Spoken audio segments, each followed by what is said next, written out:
سلامونه او احترامات مو منئ ښه راغلاست.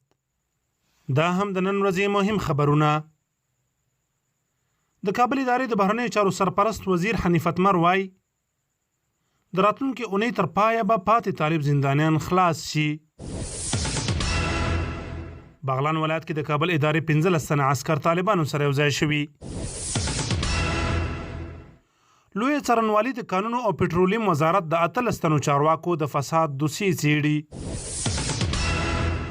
هلمند کې طالبانو د کابل حکومت د ځواکونو ستر مرکز نیولی دی. د کابل دیني عالمان وایي حکومت د سولې پر ضد په لوی لاس خنډونه ایجادوي. کندهار کې ماین چاودنې 14 تنه ملکي وګړو ته مرګ ژوبله اړولې.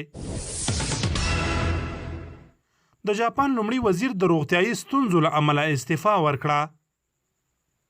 د خبرونو پای.